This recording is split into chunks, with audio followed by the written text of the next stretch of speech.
Tidak ada orang yang tidak layak didoakan. Seburuk, sejahat, sehina, sedurhaka apapun, panggilan untuk mendoakan mereka akan tetap diberikan Tuhan dan diperintahkan Tuhan dan berharga untuk dilakukan di hadapan Tuhan.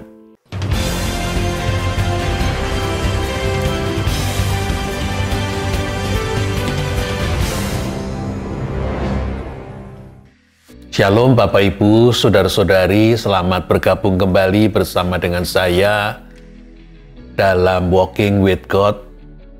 Saya akan melanjutkan pembahasan pada Rabu yang lalu tentang Musa. Saya sudah membahas Musa sebagai semak duri yang menyala. Juga Musa pulih naik ke atas Gunung Sinai berhadapan dengan kekudusan Tuhan. Kalau boleh saya mengingatkan Bapak Ibu yang belum subscribe, silahkan subscribe. Dan juga bila percakapan kita ini berguna, menjadi berkat, bisa di-share kepada teman-teman yang lain. Tuhan memberkati kita. Mari kita mengawali dengan terlebih dahulu kita berdoa.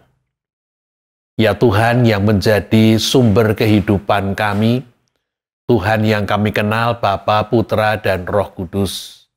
Kami bersyukur untuk segala sesuatu yang sudah boleh kami terima, kami lakukan, bahkan juga yang kami alami, terutama oleh karena kasih sayang dan kasih setia Tuhan, sehingga Tuhan juga yang sudah bersedia menebus, menyelamatkan, mengampuni, dan mengkuduskan kami, supaya kami menjadi rekan sekerja Tuhan. Apabila sekali lagi kami hendak duduk di sekeliling firman Tuhan, anugerahilah kami dengan hikmat dan pewahyuan. Jadikan hati pikiran kami seperti tanah yang subur bagi benih firman Tuhan, dan berilah kami sapaan Tuhan secara pribadi.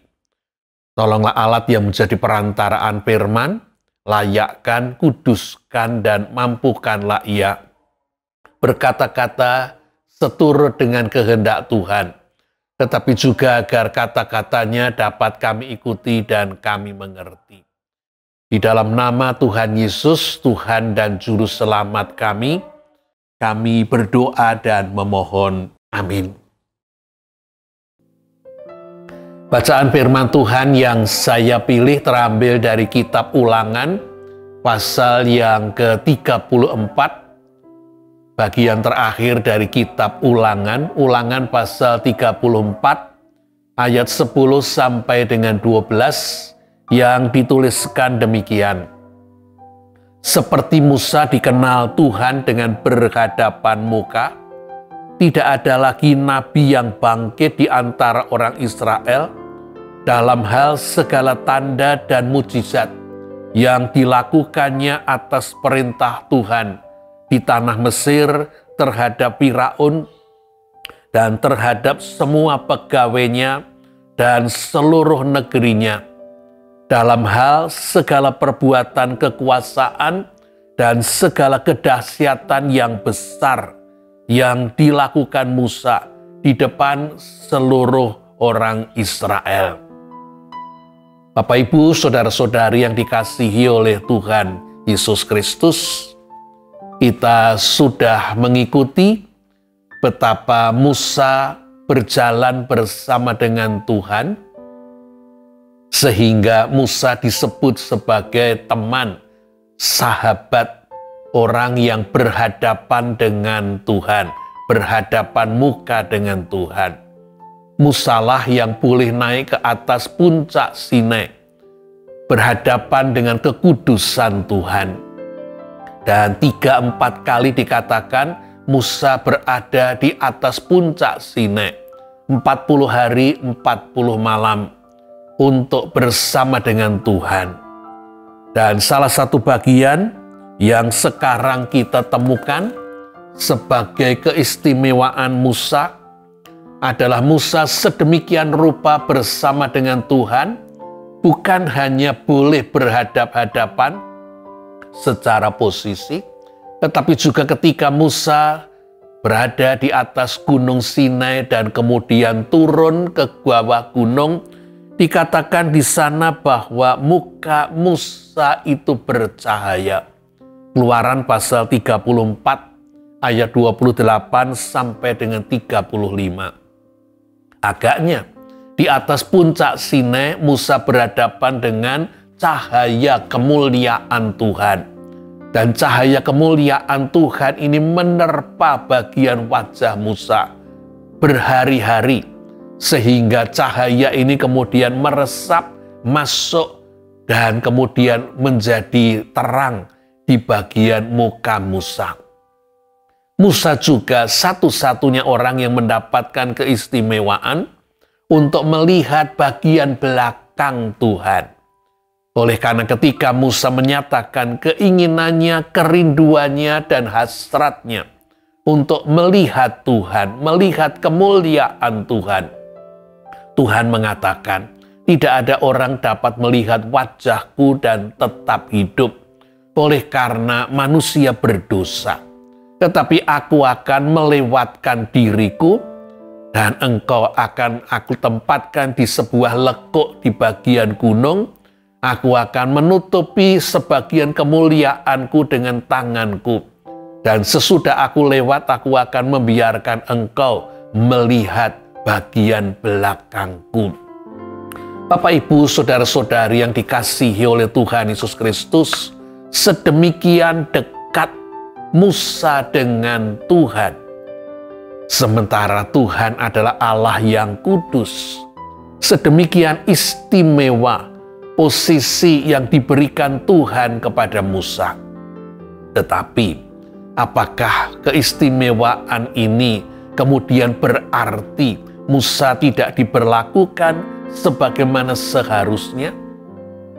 Izinkan saya mengajak Bapak Ibu kembali kepada bagian firman Tuhan yang menunjukkan bagaimana dikatakan tentang hubungan Tuhan dengan Musa.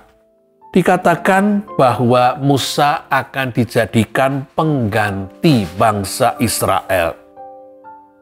Dikatakan sesudah bangsa Israel membuat anak patung lembu emas, dan Tuhan murka, Tuhan akan menghukum bangsa Israel dengan memusnahkan bangsa Israel. Tetapi Tuhan akan menjadikan Musa sebagai pengganti bangsa Israel. Di dalam Keluaran 32 ayat yang ke-10 dikatakan demikian. Oleh sebab itu biarkanlah aku supaya murkaku bangkit terhadap mereka, dan aku akan membinasakan mereka, tetapi engkau akan kubuat menjadi bangsa yang besar. Tuhan murka kepada bangsa Israel, Tuhan akan memusnahkan bangsa Israel, tetapi Musa dan keturunannya akan dijadikan sebagai pengganti bangsa Israel. Apa artinya kata-kata dan bagian ini? Apakah Tuhan sungguh-sungguh bermaksud memusnahkan bangsa Israel? Apakah Tuhan juga sungguh-sungguh bermaksud menggantikan Musa dan keturunannya sebagai pengganti bangsa Israel? Menurut saya tidak. Mengapa tidak? Oleh karena janji yang sudah diucapkan Tuhan kepada Abraham, bahwa keturunan Abraham yang akan memiliki negeri Kanaan.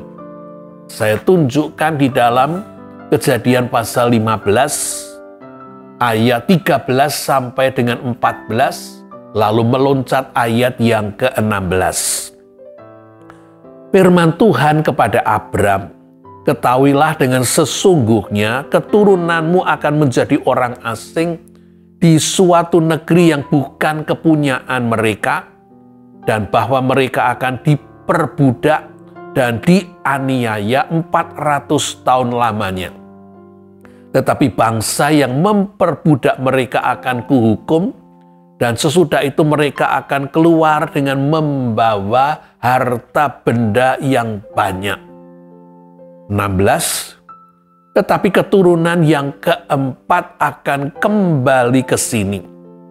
Sebab sebelum itu kedurjanaan orang Amori itu belum genap. Jadi Tuhan sudah menunjukkan kepada Abraham bahwa keturunan Abraham akan dibuang ke Mesir sekitar 400 tahun dan tepatnya 430 tahun. Keturunan Abraham ini akan kembali ke tanah Kanaan. Keturunan Abraham yang akan kembali ke tanah Kanaan, bangsa Israel, bukan dikatakan keturunan Musa yang akan kembali ke tanah Kanaan. Kalau begitu, apa yang sebenarnya dikatakan oleh Tuhan ini? Tuhan tetap memperlakukan Musa sebagai manusia yang sedang terus dikuduskan. Manusia yang sedang terus dijadikan lebih baik dan semakin baik, dan akhirnya diharapkan mencapai tujuan yang tertulis di dalam perjanjian baru, kitab Roma, kita akan serupa dengan anak Allah, yaitu Yesus.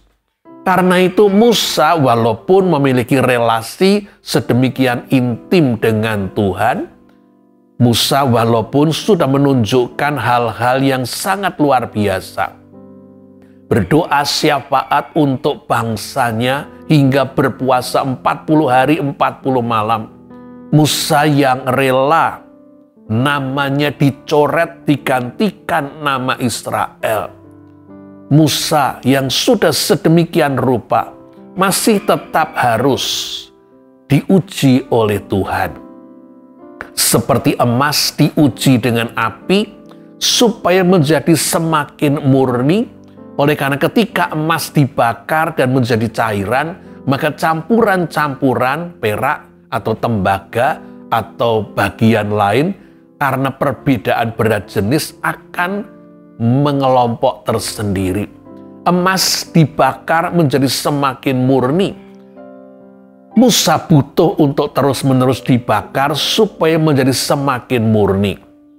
Memang, pada waktu Musa berusia 80 tahun merasa sudah tinggal lilin yang pudar. Musa sudah merasa sudah habis, tidak ada lagi apa-apanya. Tetapi sesudah Musa dipakai oleh Tuhan, menghadirkan tulah demi tulah, melepaskan bangsa Israel dari Mesir, dan bahkan memimpin bangsa Israel keluar dari Mesir. Apakah Musa tetap sama? Ataukah mulai ada perubahan di dalam diri Musa? Musa butuh diuji. Sebuah kebenaran butuh diuji supaya tetap nyata sebagai kebenaran. Sebuah kebenaran tidak takut diuji dan dibuktikan. Musa diuji oleh Tuhan. Ketika Tuhan hendak menghukum bangsa Israel, dan Tuhan kemudian menawarkan untuk memusnahkan seluruh bangsa Israel, tetapi menempatkan Musa dan keturunan Musa sebagai penggantinya. Tuhan menjadikan hal ini sebagai ujian bagi Musa. Tuhan ingin melihat reaksi Musa. Adakah Musa sekarang menginginkan kebesaran? Adakah Musa sekarang menginginkan nama? Adakah Musa menginginkan untuk dirinya sendiri? Ataukah dia masih tetap Musa yang sama? Dan kita tahu, Musa masih tetap Musa yang sama. Oleh karena ketika Tuhan menawarkan untuk memusnahkan bangsa Israel, dan walaupun dengan menjadikan dirinya dan keturunannya sebagai pengganti, Musa berkata kepada Tuhan, supaya Tuhan mengingat janji kepada Abraham, Ishak, dan Yakub tentang keturunan mereka. Dan apa yang akan dikatakan bangsa Mesir dan bangsa-bangsa di sekeliling. Kalau Tuhan sudah mengeluarkan bangsa Israel dari Mesir, tetapi tidak membawanya sampai ke tanah Kanaan. Mereka akan berkata Tuhan tidak mampu, Tuhan gagal. Musa seperti seorang sahabat mengingatkan akan supaya Tuhan tidak berbuat kesalahan, supaya Tuhan tidak cepat-cepat melangkah dan langkah itu salah, supaya Tuhan mempertimbangkan dan bertindak dengan bijak dan benar. Musa lulus dari pengujian Tuhan. Bapak, Ibu, saudara-saudari yang dikasihi oleh Tuhan Yesus Kristus, ada satu hal yang mungkin Bapak Ibu juga berpikir ketika membaca riwayat Musa, yaitu ketika Musa dikatakan melakukan kesalahan. Musa diperintahkan untuk berbicara kepada gunung batu, bukit batu, supaya mengeluarkan air ketika bangsa Israel bersungut-sungut dan minta air. Tetapi dalam kemarahan, Musa sudah memukul bukit batu itu. Dan ini dianggap sebagai kesalahan yang dilakukan oleh Musa. Dan untuk itu Tuhan melarang Musa masuk ke tanah Kanaan. Apakah Tuhan tidak terlalu keras? Apakah kesalahan Musa ini bukan sebuah kesalahan kecil? Bukankah akhirnya gunung batu itu mengeluarkan air? Bukankah kesalahan Musa ini hanya merupakan kesalahan prosedur, kesalahan cara mengeluarkan air dengan memerintahkan gunung batu? Tetapi yang dilakukan Musa adalah memukul gunung batu dan air itu kemudian keluar.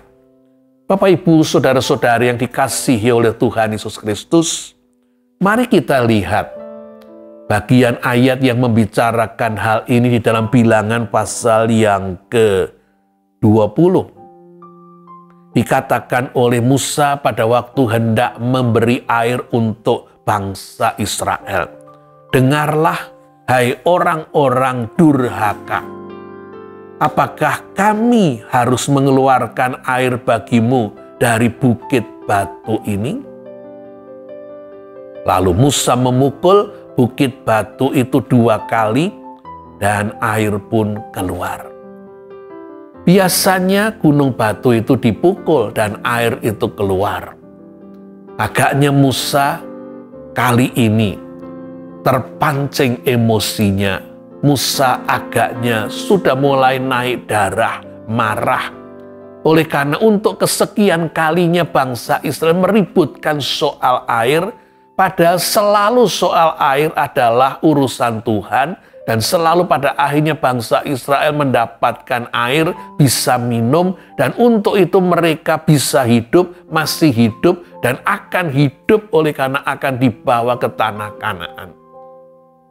Musa kali ini terpancing oleh karena seolah-olah bangsa Israel meragukan kemampuannya untuk memberikan minum, sehingga dia berkata, hai kamu orang-orang durhaka.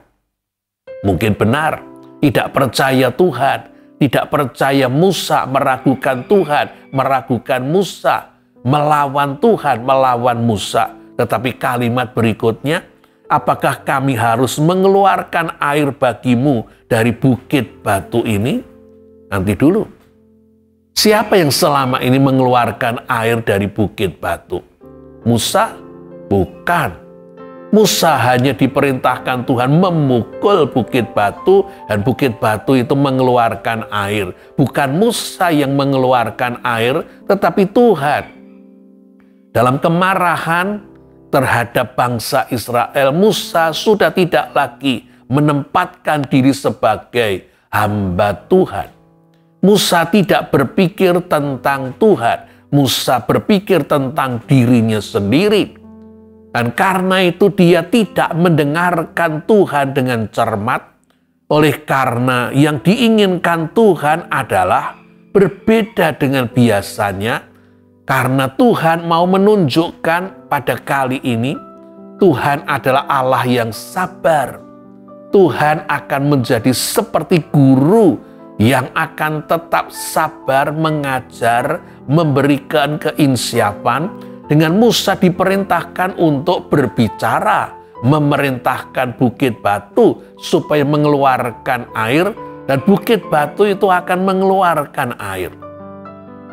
Tuhan hendak menginsiapkan bangsa Israel bahwa bukit batu, barang mati, tidak punya pikiran, tidak punya telinga, diperintahkan oleh Musa. Bukit batu itu mengeluarkan air sebagai tanda mengerti dan taat. Tetapi bangsa Israel yang punya pikiran, punya telinga, hidup, tidak bisa diajak berbicara, dan lebih-lebih lagi tidak bisa taat. Jadi Musa sesungguhnya mengubah Tuhan yang ramah, yang mau memberikan kesabaran dan pengajaran untuk keinsiapan, diubah oleh Musa dengan memukul bukit batu itu menjadi Tuhan yang marah. Tuhan yang ramah diubah menjadi Tuhan yang marah.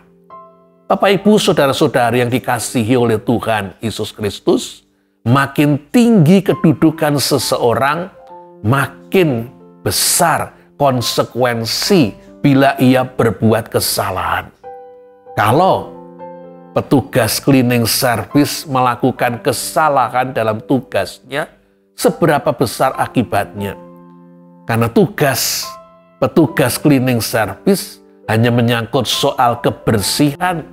Mungkin dia kurang bersih atau lupa bagian tertentu, atau ada barang yang tanpa sengaja ia sapu dan kemudian dibutuhkan. Tetapi seorang direktur, CEO, yang adalah pimpinan, yang biasa menangani tugas-tugas hal-hal yang besar. Bagaimana kalau seorang CEO, direktur melakukan kesalahan? Dia tidak boleh berbuat salah oleh karena konsekuensinya besar. Apalagi kalau dia mengatakan yang bertolak belakang dengan kenyataan yang seharusnya. Tidak boleh oleh karena dia menipu. Bukankah Musa bukan levelnya cleaning service? Musa itu seolah-olah direktur atau CEO. Kata-katanya mesti harus dicermati. Kalau sekarang Musa melakukan kesalahan ini, apakah kesalahan kecil? Mari Bapak Ibu, saya tunjukkan di dalam Bilangan 20 ayat yang ke-12, firman Tuhan mengatakan, oleh karena engkau tidak percaya kepadaku dan tidak menghormati kekudusanku di depan mata orang Israel. Satu lagi Bilangan 27 ayat yang ke-14b. Kamu berdua telah memberontak terhadap titahku untuk menyatakan kekudusanku di depan mata mereka dengan air itu.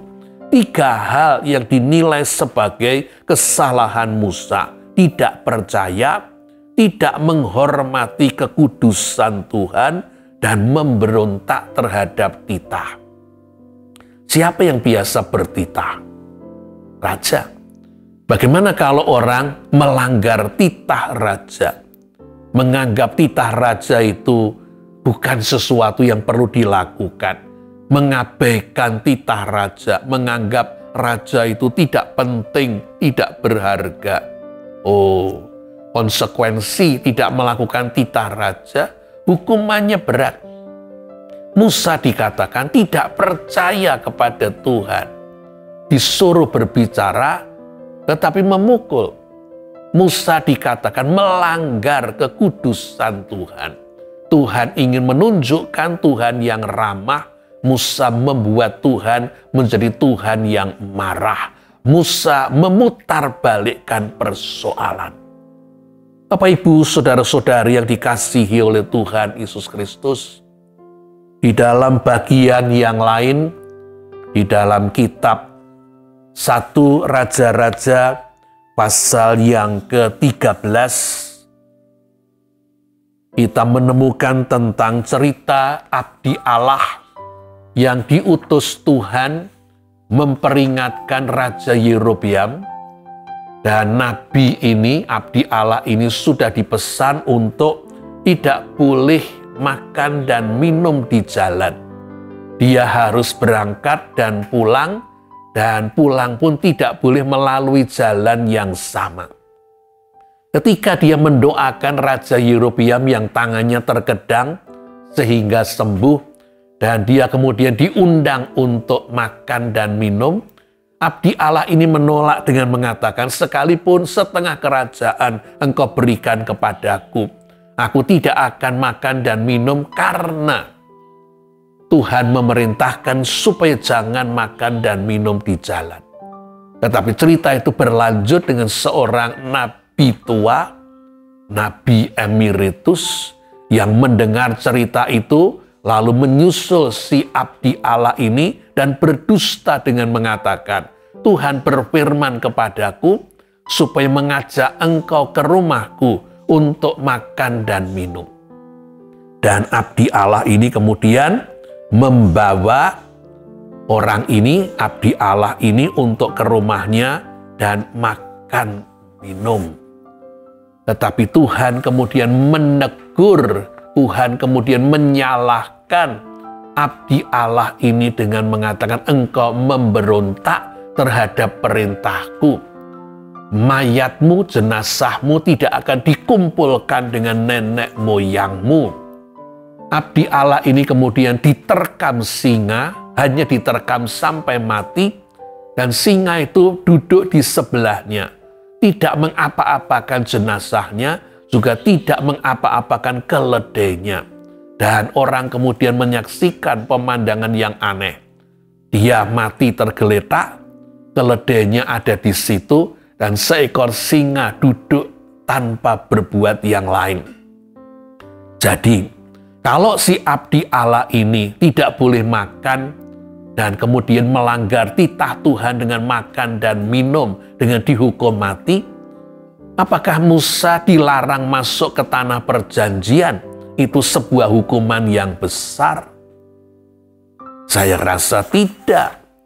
Musa tidak boleh masuk ke tanah perjanjian justru menjadi sebuah hukuman yang ringan.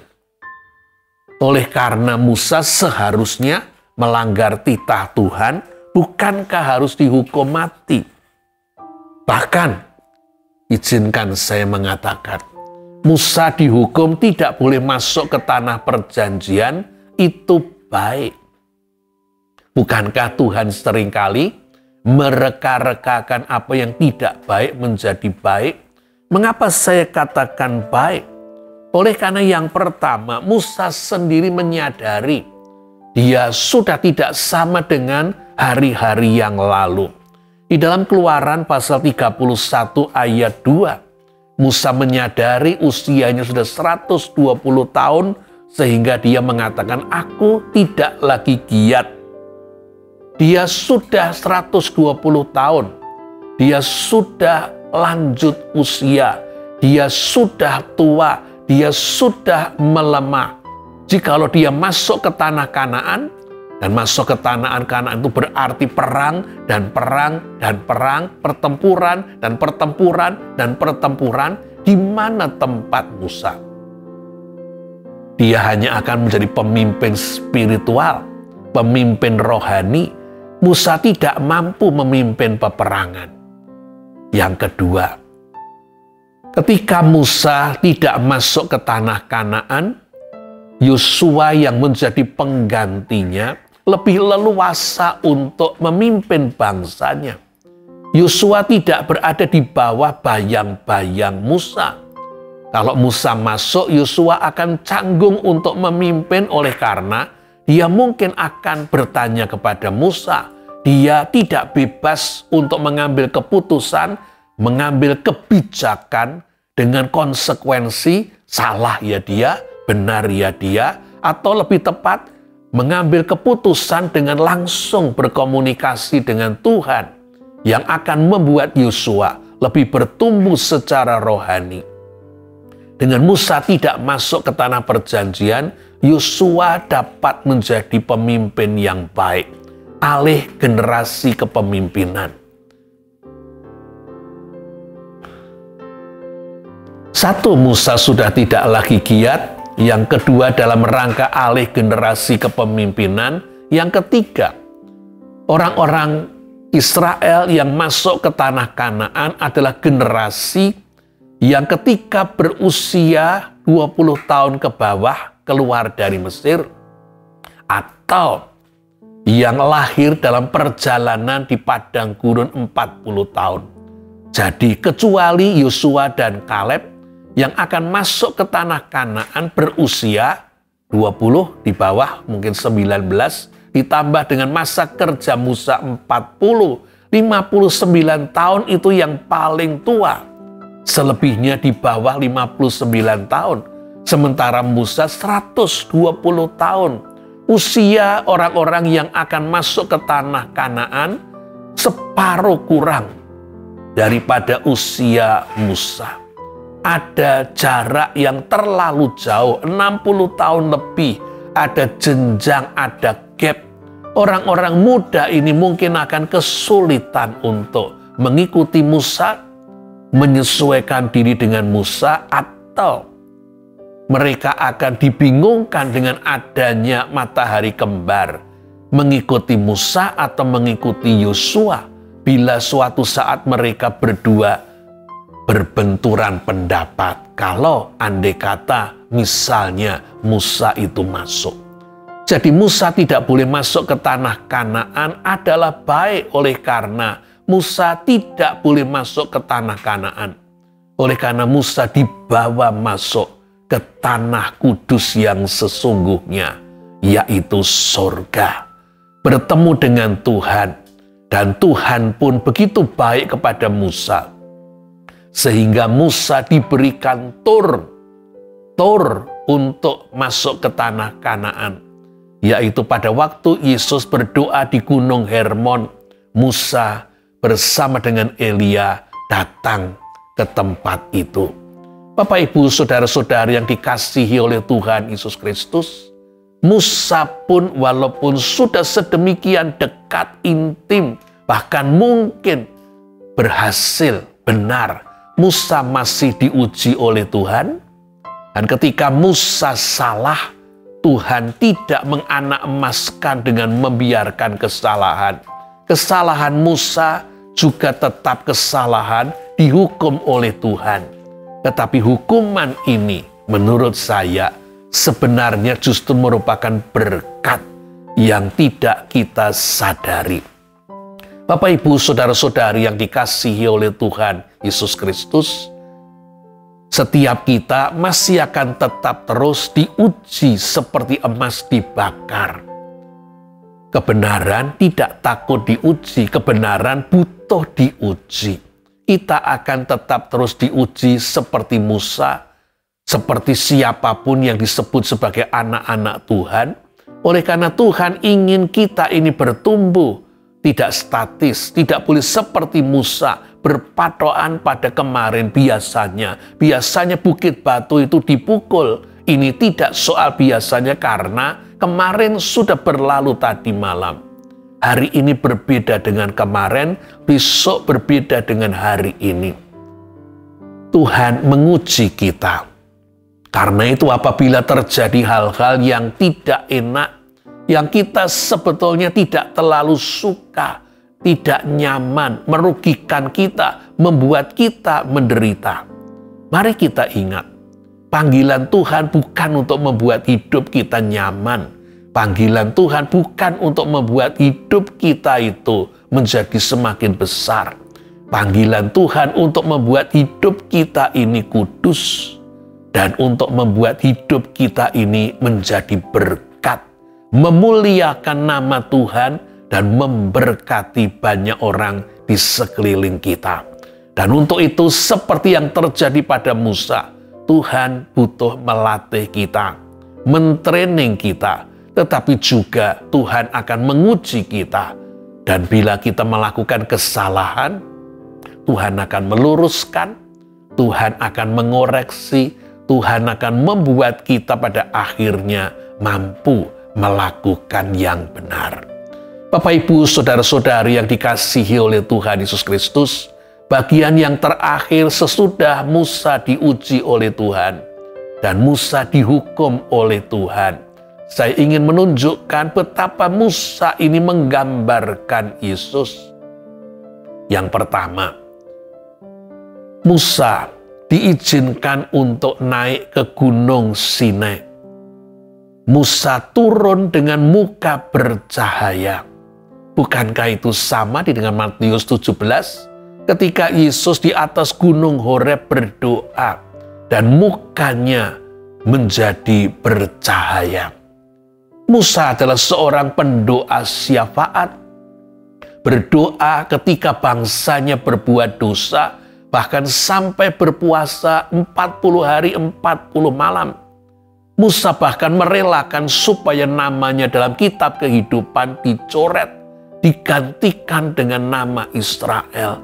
Musa bersedia mengorbankan diri untuk bangsanya. Demikian juga Yesus adalah seorang pendoa syafaat. Dia berdoa untuk murid-muridnya. Dia berdoa untuk orang-orang yang percaya kepadanya.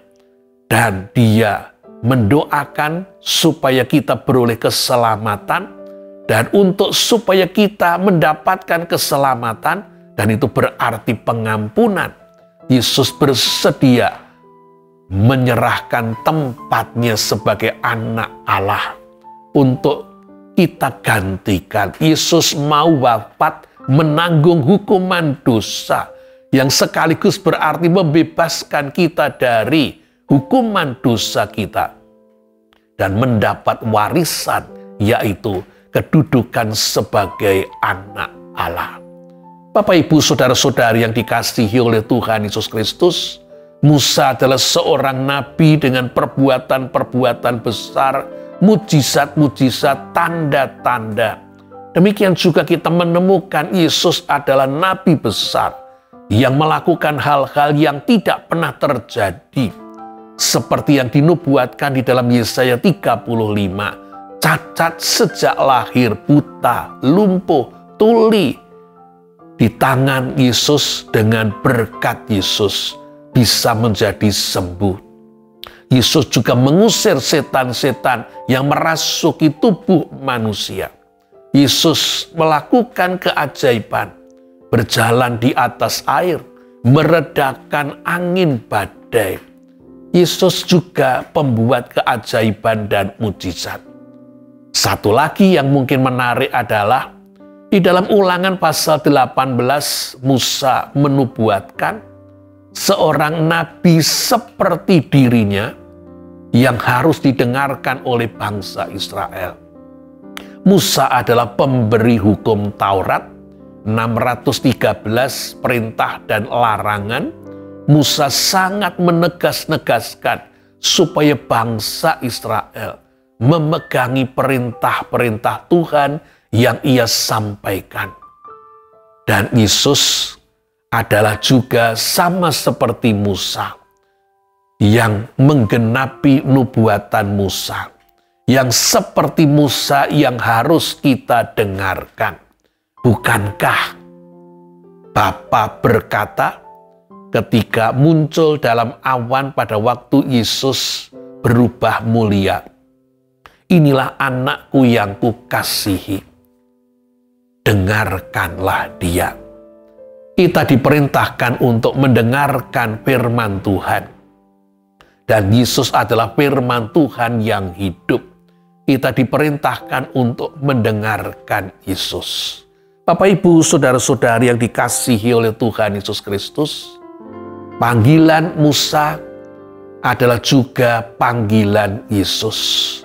Pendoa syafaat, membawa pengampunan, pendamaian, menjadi pengantara di antara Tuhan yang kudus dengan manusia yang berdosa. Musa dengan sabar tetap menghadapi protes, kemarahan, pemberontakan bangsanya sendiri. Yesus pun dengan sabar menghadapi tuduhan bahkan pemimpin-pemimpin agamanya sendiri, ahli Taurat, orang Farisi, orang Saduki bersama dengan seluruh bangsanya maupun tentara-tentara Romawi, sehingga ketika dia diperlakukan dengan sangat tidak adil dan menyakitkan, disalibkan seolah-olah dia penjahat besar, dan di atas kayu salib dia masih dihinakan. Turun, kalau engkau anak Allah, turun, buktikan engkau anak Allah, turun. Yesus sedang melakukan penugasan Bapanya, dikorbankan untuk pengampunan dosa, tetapi tidak dimengerti dan bahkan diteriaki supaya membuktikan, padahal dia sedang membuktikan kasih, kerelaannya berkorban. Karena itu Yesus membuktikan dengan berdoa di depan banyak orang, "Ya Bapakku, ampunilah mereka, karena mereka tidak tahu apa yang mereka perbuat."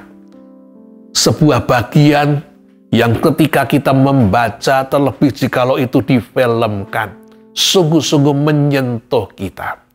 Bagaimana mungkin seorang yang diperlakukan dengan begitu jahat, mandi darah di sekujur tubuhnya, mendoakan pengampunan bagi mereka yang menganiaya dia. Bapak Ibu, seperti Yesus, di dalam perjanjian lama, Musa sudah menunjukkan gambar seorang pengantara, seorang pendoa syafaat yang bersedia untuk mengorbankan namanya dalam kehidupan, kitab kehidupan, yaitu Musa. Adakah di antara kita dipanggil juga untuk menjadi pengantara?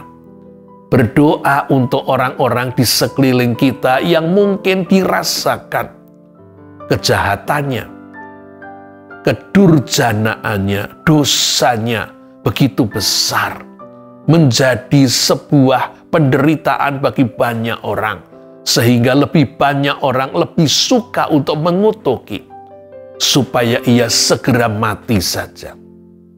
Tetapi Tuhan mungkin menugasi kita, Bapak, Ibu, Saudara-saudari, bukan untuk mengutuki, tetapi untuk mendoakannya, membawa namanya, membawa keberadaannya di hadapan Bapa yang Maha Kudus. Oleh karena Bapa di dalam Kristus menginginkan supaya ia mendapatkan pengampunan dosa. Dan bisa jadi melalui karya kita, melalui ketekunan kita, melalui doa-doa kita, dan bahkan mungkin melalui pengorbanan kita, ia akan menjadi insyaf. Ia akan berbalik, berpaling, bertobat, dan menjadi seorang kudus yang hidupnya menjadi berkat besar, memuliakan Tuhan, memberkati sekelilingnya. Bapak, Ibu, Saudara-saudari yang dikasihi oleh Tuhan Yesus Kristus, mari kita melakukan bagian kita masing-masing. Mungkin kita cukup lama dan bahkan mungkin sampai hari ini masih didoakan orang-orang tertentu. Tetapi panggilan kita bukan hanya untuk didoakan. Panggilan kita juga untuk berdoa. Bahkan berdoa bagi mereka yang sepertinya tidak layak untuk didoakan. Tetapi kita bersyukur oleh karena tidak ada orang yang tidak layak didoakan. Seburuk, sejahat, sehina, sedurhaka apapun, panggilan untuk mendoakan mereka akan tetap diberikan Tuhan dan diperintahkan Tuhan dan berharga untuk dilakukan di hadapan Tuhan. Sebelum saya mengakhiri bagaimana Musa menjadi gambaran Kristus Yesus, saya ingin menunjukkan apa yang sekarang sedang diupayakan gereja-gereja, yaitu kelompok kecil dan pemuritan. Musa mengikuti nasihat mertuanya Yitro, mengelompokkan bangsa Israel dalam kelompok 10, kelompok 50, kelompok 100, kelompok 1000, sehingga dengan demikian otomatis akan muncul pemimpin 10, pemimpin 50, pemimpin 100 dan pemimpin 1000, yang memulai dengan kepemimpinan berjenjang adalah Musa dengan bangsa Israel. Sayang kalau ternyata di gereja-gereja kepemimpinan dan pembinaan berjenjang ini tidak dilakukan.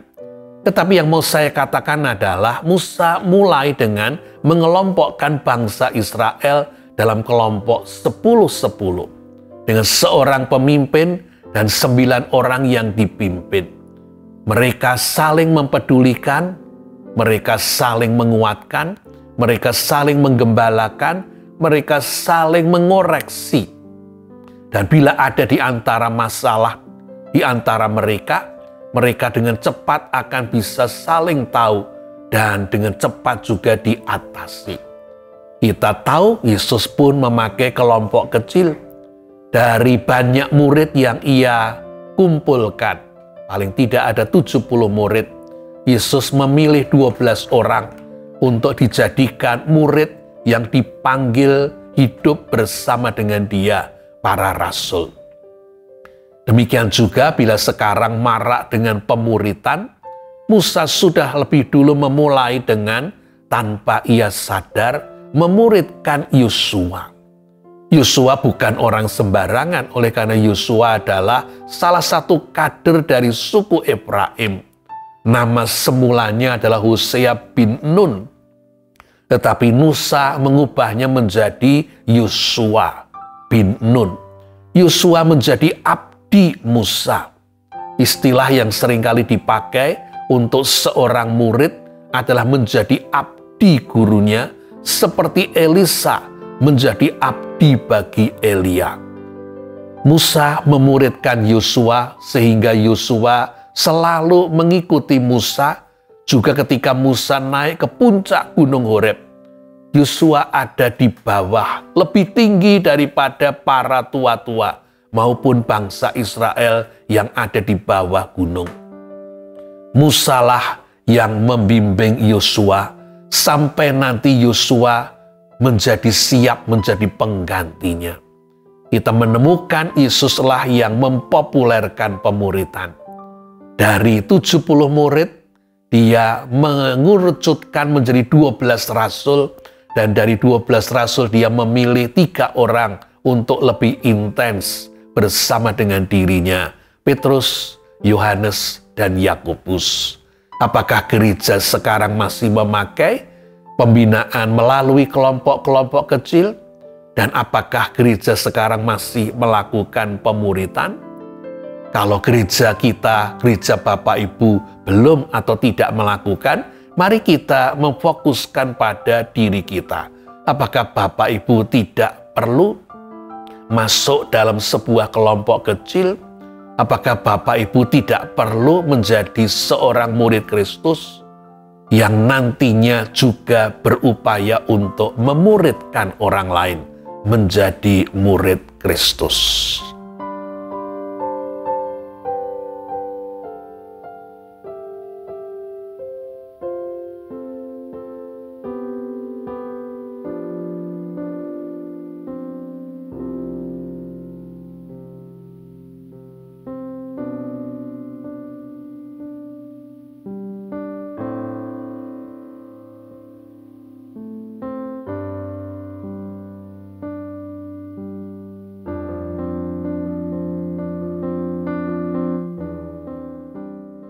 Tuhan kiranya memakai hidup kita menjadi seperti teladan Musa. Tuhan memberkati kita. Amin.